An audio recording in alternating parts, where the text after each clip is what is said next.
آج کوئی لمبی چوڑی تقریب بھی نہیں، جلسہ بھی نہیں، اجتماع بھی نہیں، ایک ایسے شعبے کی سنگ بنیاد ہم رکھ رہے ہیں جو شعبہ ہمارے اس معاشرے کی اہم ترین ضرورت ہے۔ اللہ تبارک و تعالی معاشرے کے ان طبقات کو پسند فرماتے ہیں جو مفلوق الحال ہیں، اور ان میں سب سے زیادہ وہ بچے ہیں، بچیاں ہیں جن کے سروں سے ان کے والد کا سایہ اٹھ جاتا ہے۔ قرآن کریم نے یتیم کا ذکر تقریباً 14 مرتبہ کیا ہے۔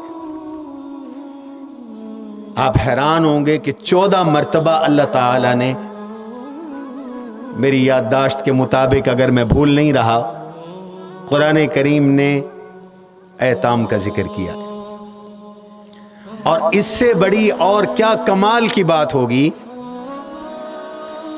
کہ اللہ نے اپنے حبیب کو، جو پوری کائنات کے ماوا ملجا اور پوری دنیا میں اللہ کی ساری مخلوقات میں سب سے افضل، احسن، اجمل، اکمل، اتم، اولین کے سردار، آخرین کے سردار ہیں، انہیں یتیم پیدا کیا۔ اور حضور کے لیے اللہ نے ہر وہ چیز پسند کی جو سب سے اعلیٰ تھی۔ آپ یتیم پیدا ہوئے، پیدائشی یتیم تھے، ابھی دنیا میں قدم ہی نہیں رکھا تھا، والد کا سایہ سر سے اٹھ گیا۔ 6 سال کے تھے والدہ چلی گئیں، 8 سال کے تھے تو دادا چلا گیا۔ یہی عالم اسباب میں سہارے ہوتے ہیں۔ الم یجد کا یتیمن فآوا، اللہ نے کہا ہم نے آپ کو یتیم بنا کر ہم خود آپ کا ٹھکانہ بن گئے، آپ کو سنبھالنے والے بن گئے۔ سایہ ناپسند آئے، اس پروردگار کو بے سایہ کر دیا، اس سایہ دار کو۔ اللہ تبارک و تعالی نے اپنے حبیب کو یتیم پیدا کیا۔ کیا منظر ہوگا کہ جب حضور علیہ السلام 6 سال کی عمر میں اپنی امی کے ساتھ، اور ام ایمن جو آپ کی امی کی باندھی تھیں ان کے ساتھ تنہا تنہا مدینہ منورہ سے مکہ جا رہے تھے، اور ابوا کے مقام پر پہنچے تو امی بھی دنیا سے چلی گئی۔ آج بھی وہ مقام ویران ہے۔ میں ابوا گیا ہوں، شہر وہاں سے 2-2.5 کلومیٹر کے فاصلے پر ہے۔ اس زمانے میں کن ننھے ہاتھوں کے ساتھ حضور نے اپنی امی کی قبر بنائی ہوگی، اور کن ننھے ہاتھوں کے ساتھ 6 سال کی عمر میں حضور نے اپنی امی کی قبر پر مٹی ڈالی ہوگی۔ کوئی بھی تو نہیں تھا، مرد تو کوئی بھی نہیں تھا۔ ایک ام ایمن تھی، اور ارد گرد آج بھی آبادی کوئی نہیں، آج بھی بستی کوئی نہیں، آج بھی گھر کوئی نہیں۔ اس لیے ایک موقع پر حضور صلی اللہ علیہ وسلم صحابہ کرام کے ساتھ اس مقام سے گزرے تو آپ اپنی امی کی قبر سے لپٹ کر زار و زار رونے لگ گئے۔ حدیث میں آتا ہے بکا و ابکا اصحابہ، آپ خود بھی زار و زار رونے لگ گئے، اور آپ کو روتا دیکھ کر آپ کے صحابہ بھی رونے لگ گئے۔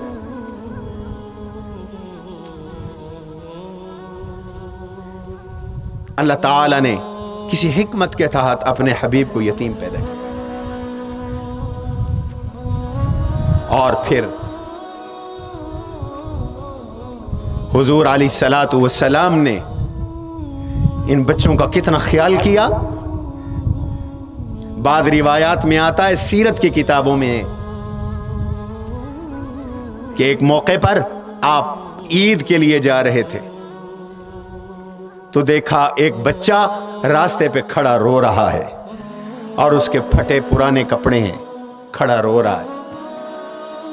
آپ نے اس کو بلایا، اور بلا کے فرمایا کہ بیٹا تم نے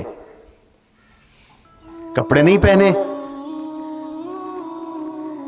اس نے کہا یا رسول اللہ صلی اللہ علیہ وسلم میرا ابا کوئی نہیں، میرے پاس نئے کپڑے کوئی نہیں، میری امی کوئی نہیں۔ تو حضور کی آنکھوں سے آنسو آ گئے۔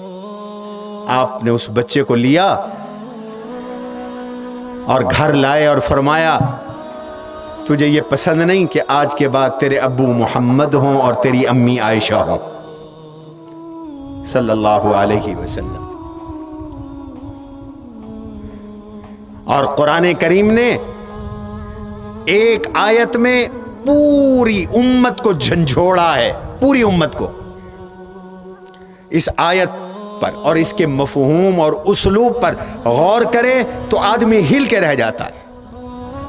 سورۃ النساء غالباً آیت نمبر 9 جو میں نے ابھی آپ کے سامنے تلاوت کی، آپ سب سنیں، میں بھی سنوں، ہمارے مہمانان گرامی بھی، پورا شہر سنے۔ وَلْيَخْشَ الَّذِينَ لَوْ تَرَكُوا، اللہ نے فرمایا لوگوں ڈرو اس چیز سے کہ اگر تم دنیا سے چلے جاؤ، وَلْيَخْشَ الَّذِينَ لَوْ تَرَكُوا مِنْ خَلْفِهِمْ ذُرِّيَّةً ضِعَافًا، یتیم کا حق کا احساس دلانے کے لیے قرآن جھنجھوڑ رہا ہے کہ ذرا تم تصور کرو کہ تم مر جاؤ، تم دنیا سے چلے جاؤ اور تمہارے بعد چھوٹے چھوٹے تمہارے بچے ہوں، معصوم سے بچے ہوں، من خلفہم ذریۃ ضعافا، کمزور چھوٹے چھوٹے بچے ہوں، خافوا علیہم، اور اس مرنے والے کو ان بچوں پر خطرہ ہے، ڈر ہے، کوئی ان کی زمین پہ قبضہ نہ کر لے، کوئی ان کے مکان پہ قبضہ نہ کر لے، کوئی ان کی جائیداد پہ قبضہ نہ کر لے، یہ بھوکے نہ مر جائیں، میرے بچے تعلیم سے محروم نہ ہو جائیں، میرے بچے لباس سے محروم نہ ہو جائیں، میرے بچے ان کے حقوق کو لوگ سلب نہ کر لیں، تمہیں ان پر خطرہ ہو تو جیسے تم اپنے ان بچوں کے بارے میں فکر مند ہو اور انصاف چاہتے ہو اور تقوی چاہتے ہو، خوف خدا چاہتے ہو، فَلْيَتَّقُوا اللَّهَ وَلْيَقُولُوا قَوْلًا سَدِيدًا، ایسے دوسرے لوگ جو دنیا سے چلے گئے ان کے بچوں کے سلسلے میں بھی خوف خدا پیدا کرو، اپنے اندر خوف پیدا کرو۔ وَلْيَتَّقُوا اللَّهَ، اللہ سے ڈرو، وَلْيَقُولُوا قَوْلًا سَدِيدًا، اور ان یتیم اور مفلوق الحال اور بے سہارا بچوں اور ان طبقات کے بارے میں ٹھیک ٹھیک بات کرو، بغیر لگی لپٹی کے کہو، سچ کہو، ان کو ان کا حق دلاؤ، ان کا مال بھی نہ کھاؤ، ان کی تربیت کا خیال کرو، ان کی تعلیم کا خیال کرو، ان کے نشو و نما کا خیال کرو، ان کی کفالت، وکالت، رعایا اور حمایہ اور حفاظت کا اہتمام کرو، خیال کرو، یہ تمہاری ذمہ داری ہے۔ لوگ چھوٹے بچوں کا مال کھا جاتے ہیں، چچے کے پاس ہے، تائے کے پاس ہے، ماموں کے پاس ہے، پرواہ نہیں، زمینوں کا تبادلے کر لیے، کھاتا مشترک تھا، اچھی زمین اپنے لیے کٹوا لی، بنجر زمین یتیم کے لیے، وہ تو کو بولنے والا ہے نہیں۔ قرآن نے کہا الذین یأکلون اموال الیتامی ظلما انما یأکلون فی بطونہم نارا وسیصلون السعیرا، جو ظلماً یتیم کا مال کھاتے ہیں وہ مال نہیں کھا رہے، وہ دوزخ کے انگارے کھا رہے ہیں اور پھر جہنم میں جائیں گے۔ کتنی تاکید ہے۔ اور ایک موقع پر آپ نے یہ 2 انگلیاں اٹھا لی یوں اور فرمایا میں اور یتیم کی کفالت کرنے والا جنت میں ایسے ساتھ ہوں گے جیسے یہ 2 انگلیاں ساتھ ہیں، بس اتنا فاصلہ ہوگا جتنا ان 2 انگلیوں میں ہے، ویسے ساتھ ہوں گے۔ اتنی تاکید ہے۔ اور ایک حدیث میں آتا ہے جب یتیم روتا ہے تو اللہ تعالیٰ اس کے آنسو گرتے ہیں تو اللہ تعالیٰ اپنا دست قدرت اس کے آنسوؤں کے نیچے دے دیتے ہیں کہ آنسو زمین پہ نہ گریں، اور کہتے ہیں من یبکی ھذا الیتیم الذی قد واریت والدہ تحت التراب، کس نے اس یتیم کو رلا دیا جس کے باپ کو میں نے مٹی کے نیچے چھپایا ہے؟ من اسکتہ فلہ الجنہ، جو روتے یتیم کو چپ کروا دے گا اس کے لیے جنت ہے۔ کتنا شارٹ کٹ رستہ ہے جنت کا۔ اور ایک حدیث میں آپ صلی اللہ علیہ وسلم فرماتے ہیں کوئی شفقت کرتے ہوئے یتیم کے سر پر صرف ہاتھ رکھ دے، جتنے بال یتیم کے ہاتھ کے نیچے آتے ہیں اللہ اتنی نیکیاں عطا فرماتے ہیں۔ اور علماء نے لکھا ہے کہ یہ دنیا کی وجہ سے، گناہوں کی وجہ سے جو دل کے اوپر آلودگی ہے، زنگ چڑھا ہوا ہے، اس کو ہٹانے مٹانے کا ایک طریقہ ہے ان غریبوں کے ساتھ بیٹھو، ان کے ساتھ کھانا کھاؤ، یتیموں کے ساتھ بیٹھو، ان کے ساتھ کھانا کھاؤ، مفلوق الحال طبقات میں جا کے بیٹھو، ان کی خبرگیری کرو، تمہارے دل نرم ہوں گے، قساوت قلبی دور ہوگی، دل کی سختی دور ہوگی، دل میں نرمی پیدا ہوگی۔ آپ یقین کریں کہ ایک عرصے سے میں اس جستجو میں تھا کہ ہم یتیموں کی اس طرح کی کو خدمت کریں۔ ہمارا یہ بیک ورلڈ ایریا ہے، جنوبی پنجاب میں تو ذوق ہی نہیں ہے، اور اس رمضان میں تو میری طبیعت پر اس کا بہت غلبہ رہا، دعائیں بھی کرتا رہا، تو اللہ تعالیٰ نے کرم فرمایا کہ اس کی ایک عملی شکل پیدا ہو گئی۔ یہ ہمارا انشاءاللہ 3 منزلہ یہ ہاسٹل اور دارالاقامہ یتیم بچوں کے لیے بن رہا ہے۔ یہ دارالاقامہ عام طلباء کے دارالاقامہ سے انشاءاللہ زیادہ خوبصورت ہوگا۔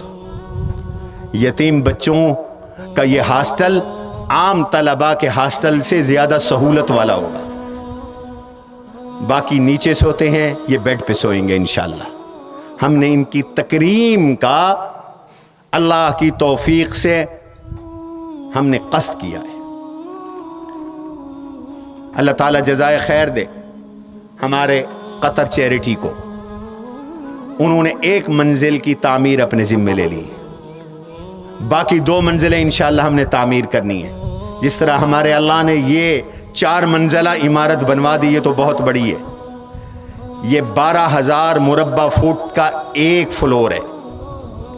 صرف 1 سال میں، ابھی ہمارا آڈٹ ہوا، صرف 1 سال میں جولائی 2021 سے جون 2022 تک 2 کروڑ روپے صرف اس بلڈنگ پہ خرچ ہوئے ہیں۔ کس نے کروائے بتاؤ؟ اللہ تعالیٰ نے کروائے، اور ابھی تک اس کے ضروری کام باقی ہیں۔ آپ دعا کریں اللہ جلد تکمیل نصیب فرمائے، اس لیے کہ آپ کو پتہ ہے ہماری 4 کلاسیں ایسی ہیں جن کے پاس ابھی کوئی کمرہ نہیں ہے۔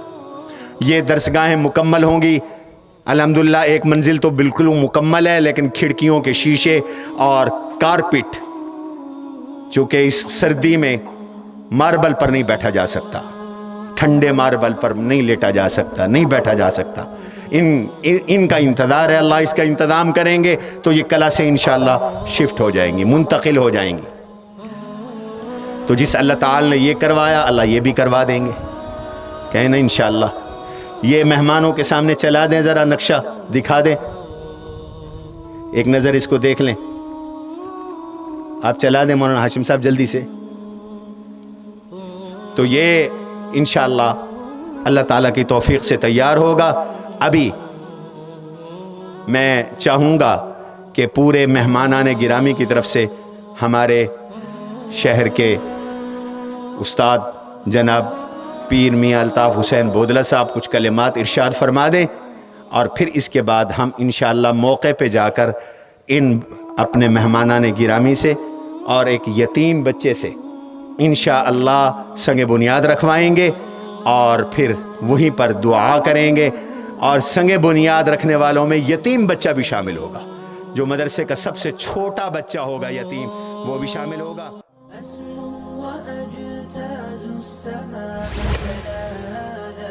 فأزيد أسراب الغيوم